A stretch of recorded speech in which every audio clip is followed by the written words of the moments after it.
Prenez juste un instant pour visualiser un défi biomécanique assez dingue. Imaginez qu'on doive construire une machine avec la puissance brute, l'explosivité totale d'un moteur de char d'assaut. Ouais, une vraie bête de puissance en somme. C'est ça. Mais, et c'est là que ça se corse, on exige que cette même machine ait le châssis ultra léger et aérodynamique d'une Formule 1. Ah, le fameux paradoxe du sport de haut niveau. Complètement. Et en fait, c'est exactement ce que vivent les gymnastes rythmiques d'élite au quotidien.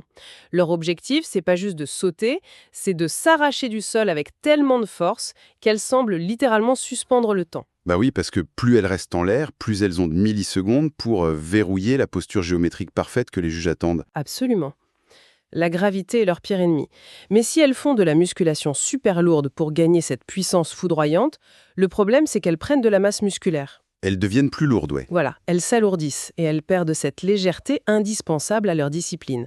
Donc la question de notre plongée en profondeur aujourd'hui, c'est comment on fait pour pirater le système neuromusculaire et sauter plus haut instantanément sans prendre un seul gramme de muscle. C'est un peu le saint graal de la prépa physique moderne, ça. Totalement. Et pour y répondre, on va décortiquer une étude scientifique hyper précise.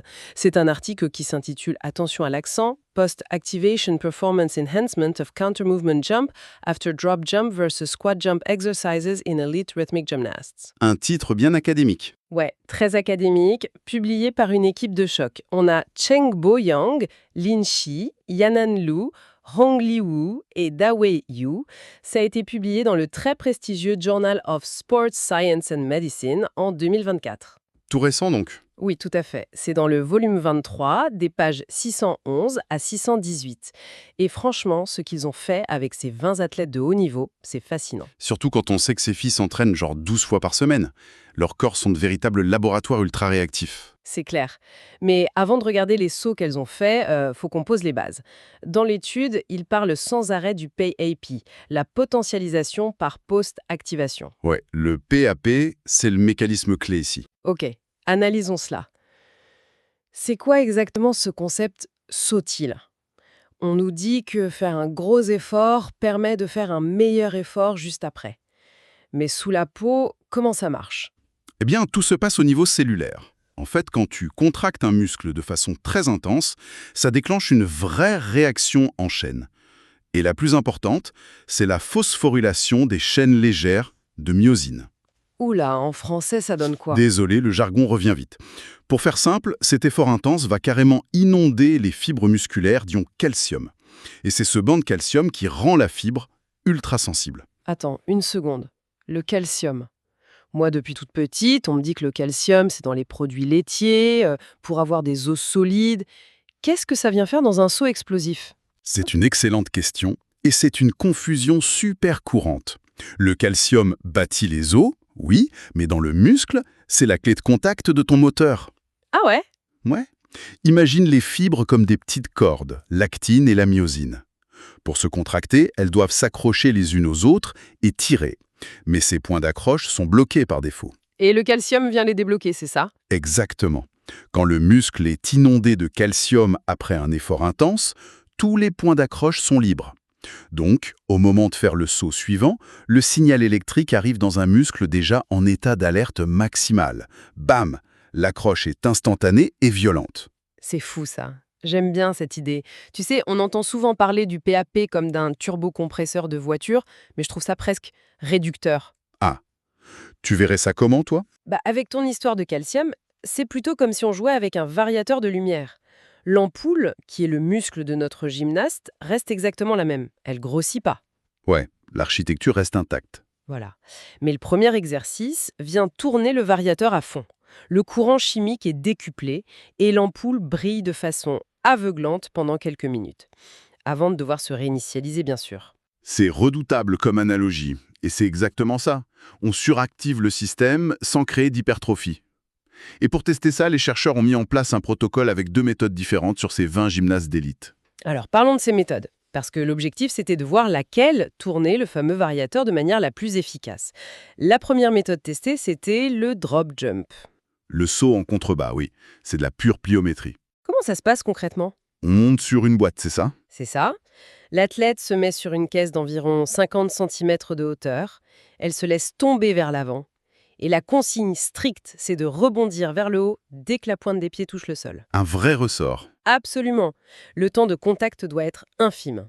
Elles ont fait 6 répétitions de ce drop jump. Et la deuxième condition, elle est très différente. C'est le squat jump, mais en utilisant une charge de puissance optimale, l'OPL. C'est pas juste mettre du poids au hasard sur une barre. Surtout pas, non. L'OPL est calculé individuellement par un ordinateur avec des capteurs de vélocité. Pour ces filles, c'était autour de 6,9 watts par kilo. Donc le but, c'est de trouver le poids parfait. Voilà la charge exacte qui maximise la production de puissance sans que la barre devienne trop lourde et ralentisse le mouvement de manière excessive. Elle devait faire 6 squat jumps avec cette charge spécifique sur les épaules. Honnêtement, il y a un truc qui me chiffonne là-dedans. Vas-y, je t'écoute. On prend une athlète d'élite, on va tester sa hauteur de saut maximale. Et juste avant, on la fait sauter d'une boîte d'un demi-mètre ou pire, on lui fait faire des squats avec une barre chargée. C'est complètement contre-intuitif. On risque pas de l'épuiser complètement. C'est hyper pertinent de souligner ça parce que c'est le cœur même du défi du pape. Ce qui est fascinant ici, c'est que c'est un bras de fer constant. Un bras de fer entre quoi et quoi? Entre la potentialisation, donc le réveil cellulaire et neurologique, et la fatigue.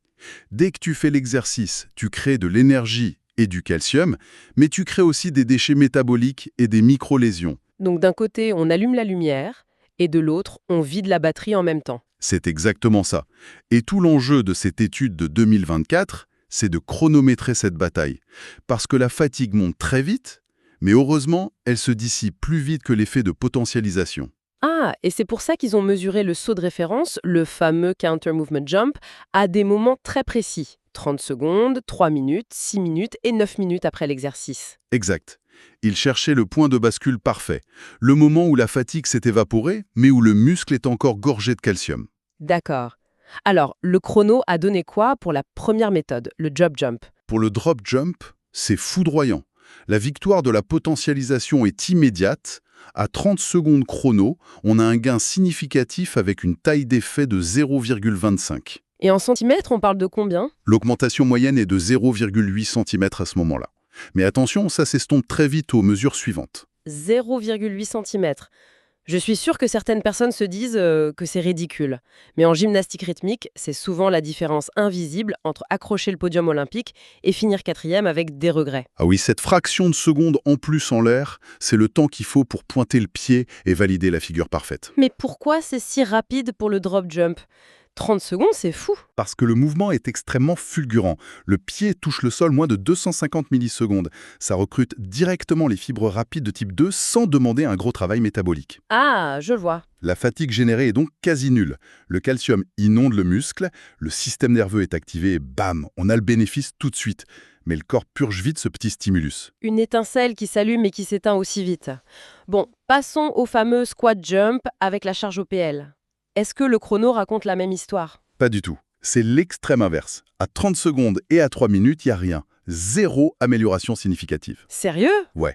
Il faut attendre la barre des 9 minutes de repos pour voir un bond spectaculaire. Là, la hauteur s'améliore de 1,02 cm avec une belle taille d'effet de 0,36. 9 minutes.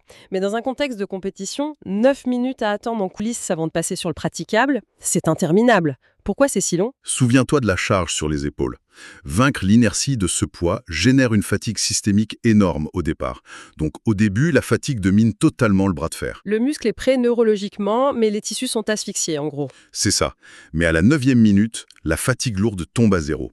Le système nerveux central, lui, est toujours en état d'alerte rouge vif, et c'est là que la magie opère. Un équilibre super précaire en fait. Et ça me fait penser, il y a une donnée dans l'étude qui m'a vraiment fascinée, c'est celle du groupe de contrôle. Ah, le fameux groupe qui ne fait rien. Oui, on a demandé à certaines athlètes de juste s'asseoir et de se reposer avant de sauter. Et leurs résultats ont empiré, une baisse de 0,35 cm à 9 minutes. C'est dramatique. Ça prouve à quel point le repos passif total avant un effort explosif est une erreur fondamentale. Le corps se refroidit, le rythme cardiaque chute, le calcium repart d'où il vient. Et la raideur s'installe. C'est littéralement demander à des sportives surentraînées d'éteindre leur moteur en plein hiver. L'échauffement neurologique, c'est pas juste un petit bonus, c'est une question de survie athlétique. Exactement. Si tu t'assois, ton système nerveux se met en veille. Bon, les chronos sont clairs. 30 secondes pour l'effet flash du drop jump et 9 longues minutes pour le squat jump échargé. Mais j'ai une question. Est-ce que les 20 gymnastes ont réagi de manière identique? Ah, la variabilité interindividuelle. Eh bien non. Et c'est là que l'étude devient encore plus intéressante. Les chercheurs ont comparé la réaction au PAP avec la force de base de chaque fille. La force pure qu'elle développe en salle de musculation, hein? Voilà. Ils ont mesuré leur charge maximale sur un squat classique par rapport à leur poids de corps. Et le lien est statistiquement implacable. C'est-à-dire? Une très forte corrélation positive. Pour les amoureux des stats, on a un petit R égal à 0,63 pour le drop jump et 0,74 pour le squat jump. C'est là que ça devient vraiment intéressant. Donc en gros, si je traduis ça sur le terrain, ça veut dire que les filles intrinsèquement les plus fortes sont celles qui explosent le plus leur score après l'échauffement. Absolument. Plus l'athlète a un bon niveau de force pure à la base, plus le pic PAP est élevé. Mais physiologiquement, comment on explique ça? Eh bien, s'entraîner lourd en salle, ça développe les fibres de type 2 qui deviennent plus grosses et de meilleure qualité. Ah, et donc elle capte mieux le fameux bain de calcium? C'est exactement ça. Le réseau neuromusculaire est comme une autoroute à plusieurs voies, là où une athlète moins forte aurait une petite route de campagne. Le stimulus est le même, mais la capacité à l'exploiter est décuplée chez l'athlète forte. Cette métaphore est géniale. C'est comme si la force de base, c'était la taille de ton moteur de base. Et le PAP, c'était le système turbo. Si t'as pas un gros moteur au départ, le turbo va pas faire de miracle. Voilà. Et si on relie cela au contexte global de l'entraînement, c'est une leçon énorme. Les entraîneurs ont parfois peur de faire de la force pure aux gymnastes, à cause de la prise de masse. Oui, la fameuse peur de l'hypertrophie. Mais ces données prouvent que cette force de base est une fondation neurologique silencieuse. Sans elle, tu ne peux pas optimiser des techniques de pointe comme le drop jump le jour de la compétition. C'est vraiment la pièce manquante du puzzle. Bon, il est temps de synthétiser tout ça pour notre audience.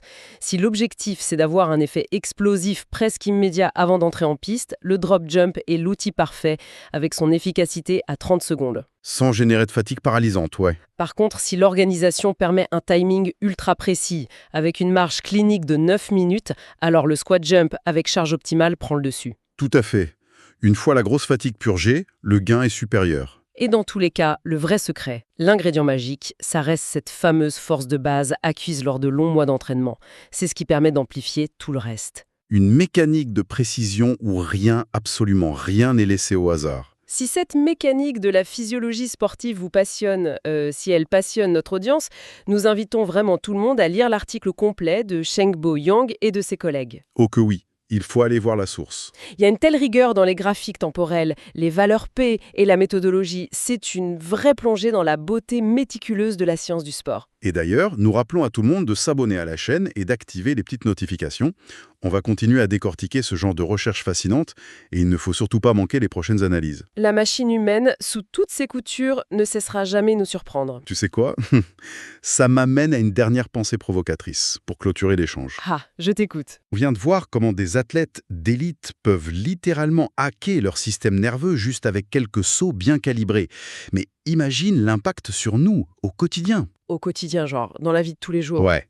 Imagine, tu soulèves brusquement un sac de terreau hyper lourd dans ton jardin ou de gros sacs de course.